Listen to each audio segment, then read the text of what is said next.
Diplômé d'une école privée, Julien Fournier, 28 ans, cherche du travail depuis 5 ans. En attendant d'accéder à un cockpit d'avion de ligne, il donne des cours dans un aéroclub aux Antilles. À chaque fois que le jeune pilote postule à une offre, il est confronté au même problème. Il n'a jamais volé sur de gros avions commerciaux. Un pilote en sortant d'école n'a absolument pas d'expérience sur 320, sur Boeing. C'est une formation qui est assez généraliste. Et donc, cette expérience, il faut... le problème est là, c'est que pour avoir un travail, il faut de l'expérience, mais pour cette expérience, il faut avoir le travail. Donc c'est un peu le serpent qui se mord la queue. Avant la crise de 2009, les pilotes étaient formés par les compagnies aériennes qui les engageaient. Mais aujourd'hui, faute d'argent, ce n'est plus souvent le cas. Et ce sont les pilotes qui paient pour voler. Des agences d'intérim comme celle-ci proposent aux jeunes diplômés d'acquérir de l'expérience en vol avec de vraies compagnies. Si on regarde nos boîtes mail, Aviation CV, j'ai au moins 1 voire 2 mails par jour. Et prenons le mail du 19. Il propose un poste de copilote sur Airbus A320 en payant soi-même 500 heures de vol. Ce sont des heures où vous effectuez votre travail de copilote avec des passagers. Vous n'êtes pas nécessairement rémunéré, mais vous par contre, vous payez. Donc ce sont des offres payantes. Ce sont des, je ne sais pas si on peut appeler ça des offres d'emploi. Payer pour travailler entre 20 et 80 000 euros. Quand je vois ça, je me dis qu'il y a quelque chose qui ne va pas bien avec l'industrie de l'aviation. On est allé vraiment très loin. Cette pratique a un nom, le pay to fly, ou payer pour voler. Julien Fournier est en guerre contre ce système et il a accepté d'être notre complice pour mener l'enquête. Qui se cache derrière ces agences d'intérim? Pour quelle compagnie recrute-t-elle? À qui profite ce business juteux? Nous partons pour Vilnius, en Lituanie.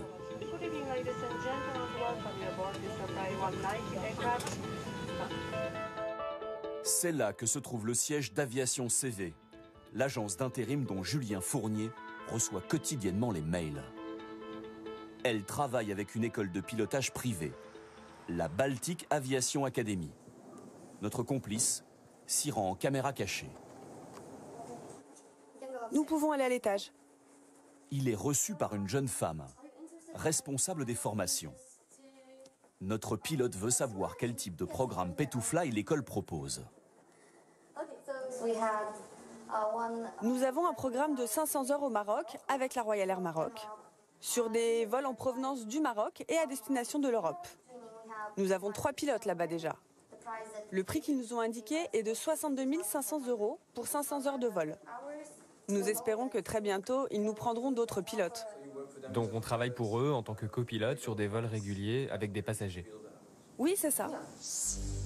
La Royal Air Maroc, une grande compagnie nationale qui transporte plus de 6 millions de passagers par an et assure de nombreuses liaisons avec la France. Contactée, l'entreprise marocaine n'a pas souhaité s'exprimer sur le sujet.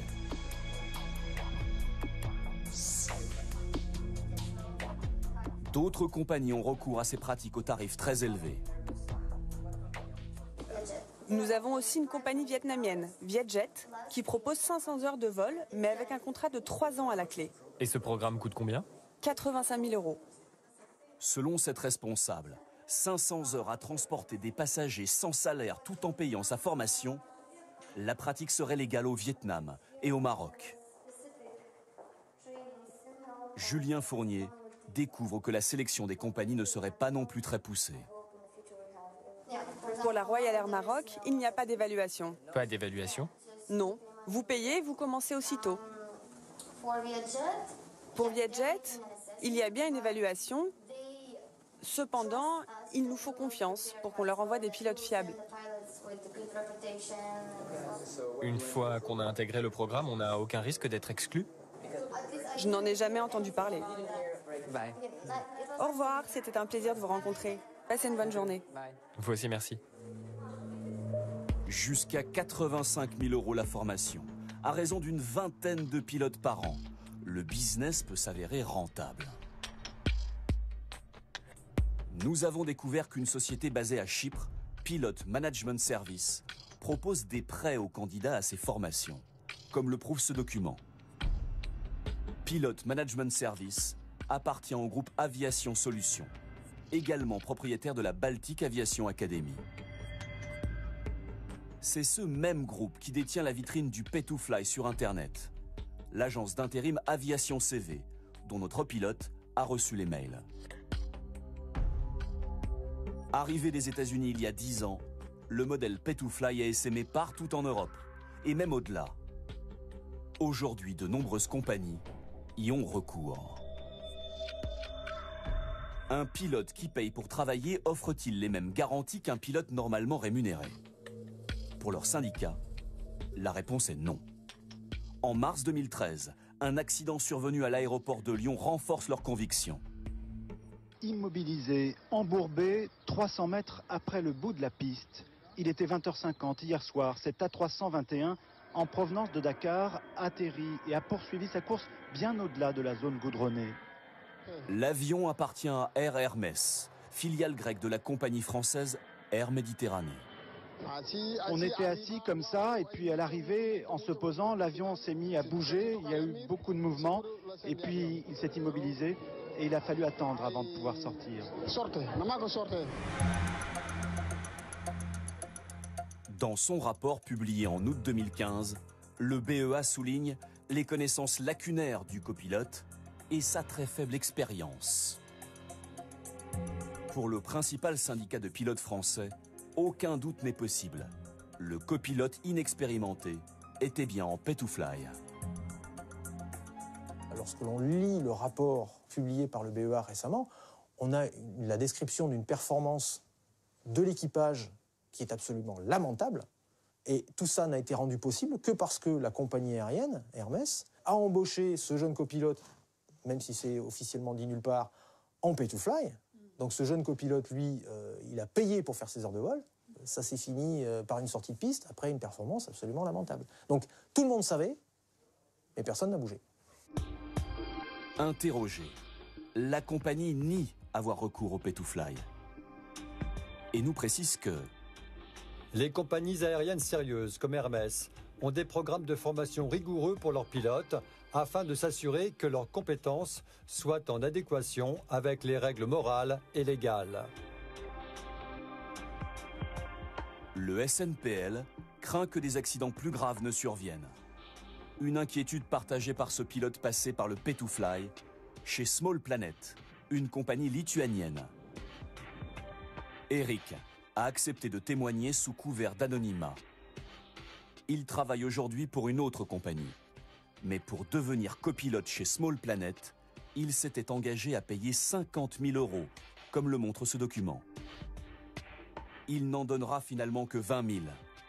Le poids des dettes et un rythme de travail effréné l'ont, selon lui, poussé à bout. Quand on fait des journées Varsovie, l'Égypte, une autre ville en Pologne, et ensuite des transferts en bus, ça nous fait des journées de 14-15 heures des fois. On rentre, on est fatigué. Une fois, ça nous fait rire, c'est bien. Mais quand on fait ça 4 fois par semaine, c'est épuisant, quoi. Et surtout, quand on sort de l'avion, on n'a pas la fierté de dire, bah voilà, j'ai fait une bonne journée, je vais toucher un bon salaire, donc tout va bien. Là, on sort de l'avion, on se dit, bah ouais, c'est bien, j'ai fait 14 heures, mais j'ai dépensé tant, et je dois encore tout ça. Il arrive un moment où, en effet, c'est le burn-out complet. Enfin, moi, c'est ce qui m'est arrivé. J'étais complètement dégoûté du milieu aéronautique. Ça m'a détruit, quoi. Est-ce qu'il y a d'autres pilotes en Pay2Fly qui ont eux aussi craqué parce que, voilà, le poids des dettes Mais j'en connais, ouais. J'en connais, mais ils volent toujours. Voilà le problème. Pour Eric, une pression psychologique excessive met en danger les passagers.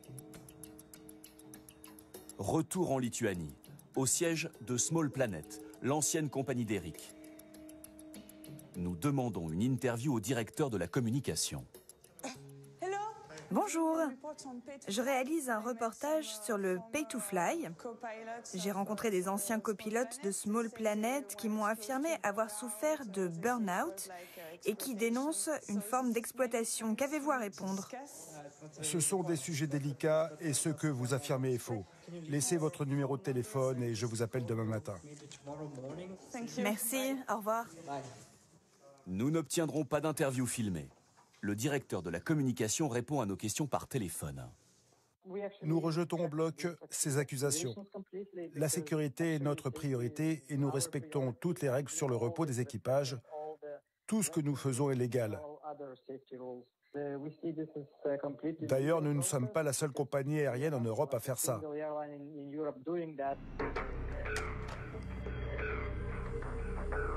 Le syndicat européen des pilotes souhaite faire interdire cette pratique qui menace, selon eux, la sécurité aérienne, en fragilisant les hommes.